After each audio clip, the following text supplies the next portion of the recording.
शोभा की joint family थी। 3 बेटे 2 बहुएं। शोभा की सास, बहुओं के बच्चे और एक बेटी।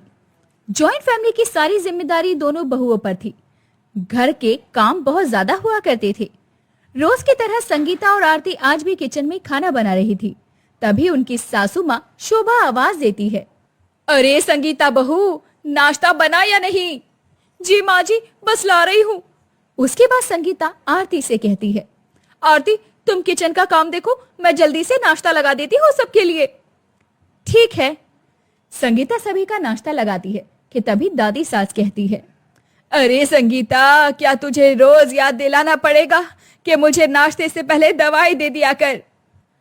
हाँ हाँ दादी माँ, बस अभी लाई और मुझे सब याद है, आप फिक्र मत करो। तब तक आरती भी किचन से बाहर आ जाती है। तभी ससुर जी कहते हैं, अरे बहू, जरा मेरा चश्मा तो ढूंढ देना। जी पिताजी, अभी ढूंढ कर देती हूँ। अब आरती अपने ससुर जी का चश्मा ढूंढ कर लाती है और दोनों बहुएं खाना खाने बैठती हैं। तभी रोटी खत्म हो जाती है। शिट, ये रोटी तो खत्म हो गई। तू यहीं बैठना आरती, मैं अभी रोटी बनाकर लाती हूँ।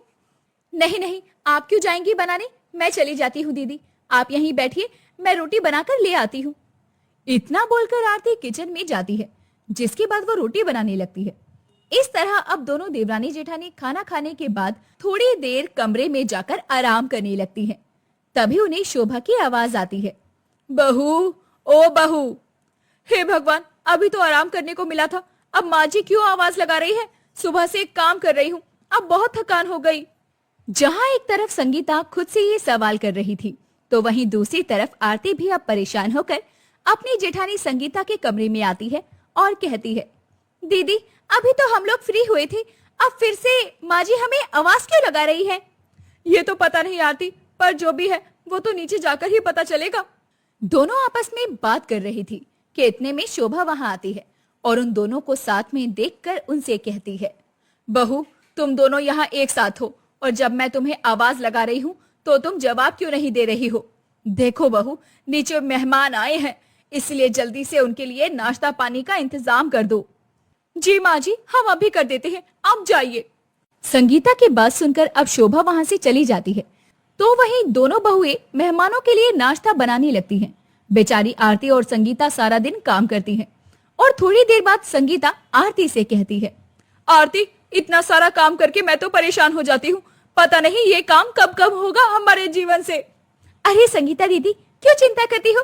देवर जी की शादी की बात चल रही है, नई बहू के आते ही सारी जिम्मेदारियां उसकी हो जाएगी और हम दोनों जेठानियां बस आराम करेंगी। पता नहीं यार, हमें आराम मिलेगा भी या नहीं, लेकिन अगर हमें आराम मिला तो बेचारी अकेले वो कितनी परेशान हो जाएगी घर में। तो क्या हो गया दीदी, आखिरकार इतने सालों तक हमने भी तो इस घर में काम किया है ना। इस तरह दोनों देवरानी जेठानी आपस में बात करने लगती हैं। समय गुजरता है और गुजरते समय के साथ उनके घर के मेहमान अपने अपने घर चले जाते हैं।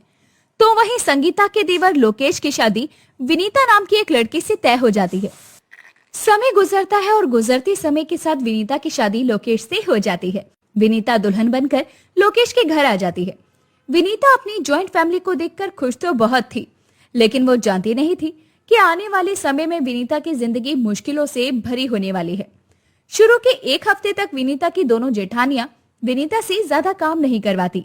फिर एक दिन संगीता विनीता से कहती है, देखो विनीता, आज तक इस घर को हम ही संभालते आए हैं, लेकिन अब तुम आ गई हो, इस घर की जिम्मेदारी तुम्हें संभालनी होगी।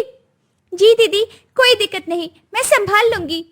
विनीता ने यह कह तो दिया था कि वो संभाल लेगी, लेकिन उसे नहीं पता था कि ये सब कुछ इतना आसान नहीं।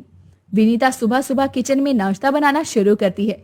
तभी जेठानी की बेटी खुशी वहां आकर कहती है, चाची आपने अभी तक मेरा टिफिन नहीं बनाया, मुझे स्कूल के लिए देर हो रही है। बस 5 मिनट दे दो, 5 मिनट में आपका टिफिन आपके पास होगा। विनीता ने पहले खुशी का टिफिन बनाया और टेबल पर लगाने लगी। तभी विनीता की सास बोली, विनीता बहू, दादी माँ के लिए काढ़ा बना दे, उन्हें सर्दी हो गई है। जी माँ जी, अभी बना देती हूँ। अब विनीता काढ़ा बनाकर लाती है कि तभी ससुर जी कहते हैं, अरे विनीता बहू, जरा मेरे लिए सूजी का हलवा बना देना, आज मेरा मीठा खाने का मन कर रहा है। हाँ पिताजी, वो हलवा भी बना देगी, लेकिन उसे नाश्ता तो कर लेने दो। लोकेश की बात सुनकर विनीता मन में कहती है, चलो किसी को तो परवाह हुई कि मुझे भी भूख लग सकती है, मैं भी थक जाती हूँ। इतना बोलकर विनीता अब नाश्ता खत्म करने के बाद किचन में जाकर सारा काम कर लेती है और अगले 1 घंटे के बाद वो अपने कमरे में जाकर आराम करने लगती है। थोड़ी देर वो आराम करती है कि इतने में उसकी सास शोभा वहां आती है और अपनी बहू विनीता से कहती है, विनीता बहू, आज मेरे कमरे की सफाई कर देना, काफी समय से सफाई नहीं हो रही। ऊपर ऊपर झाड़ू पोछा हो जाता है लेकिन डीपली सफाई नहीं हो रही। जी माँ जी, मैं थोड़ी देर में कर देती हूँ। विनीता अपनी सासू माँ के कमरे की सफाई करती है। तब तक खाना बनाने का समय हो जाता है। ऐसे ही समय बीत रहा था और विनीता जॉइंट फैमिली में सभी का काम करके परेशान हो रही थी। एक दिन विनीता लोकेश से कहती है, यार ये जॉइंट फैमिली बाहर से जितनी अच्छी लगती है, अंदर से उतनी कठिनाइयों भरी होती है। किसी एक का काम करो तो दूसरे का काम सामने आ जाता है, दूसरे का काम करो तो कोई और काम बिगड़ जाता है। सारा दिन बस काम करते रहो। लोकेश, क्या हम लोग अलग नहीं रह सकते? ये तुम कैसी बातें कर रही हो विनीता? मैंने तो तुम्हें अपनी ज्वाइंट फैमिली के बारे में शादी से पहले ही बता दिया था। और मेरी दोनों भाभियां भी तो इतने सालों से सब कुछ संभाल रही थी, तो तुम्हें क्या दिक्कत है? लोकेश की बात सुनकर विनीता कुछ नहीं कहती। अगले दिन सारा काम करने के बाद विनीता बहुत थक जाती है और वो शाम को अपनी दोनों जेठानियों के पास जाती है और कहती है, आरती दीदी, संगीता दीदी, घर में बहुत काम है, मुझसे अकेले इतना काम नहीं होता, मैं बहुत थक जाती हूँ, प्लीज आप लोग मेरी मदद कीजिए। देखो विनीता, मैं तुम्हारी मदद करवा देती, लेकिन मुझे आरती के साथ कहीं बाहर जाना है और वैसे भी अभी तुम नई हो, धीरे धीरे तुम्हें इसकी आदत हो जाएगी। दोनों जेठानियों की बात सुनकर विनीता उदास हो जाती है और कुछ नहीं कहती। थोड़ी देर बाद अब विनीता अपनी सास और दादी सास से भी बात करने की कोशिश करती है, लेकिन वो लोग भी बात नहीं समझती। विनीता बहुत परेशान हो जाती है। एक दिन वो रोती हुई अपने आप से कहती है, हे भगवान, अगर मैं इस घर में रही तो काम करके पागल हो जाऊंगी और मुझे पागल खाने जाना पड़ेगा। इससे तो बेहतर है कि बिना किसी को बताए मैं चुपचाप यहाँ से भाग जाऊं। इस ज्वाइंट फैमिली में रहना मेरे बस की बात नहीं। विनीता अब ठान लेती है कि वो इस घर में नहीं रहेगी, क्योंकि वो अपनी ज्वाइंट फैमिली में मैनेज नहीं कर पा रही थी। और 12 बजे रात को जब सब लोग सो जाते हैं तो वो चुपचाप घर से भाग जाती है।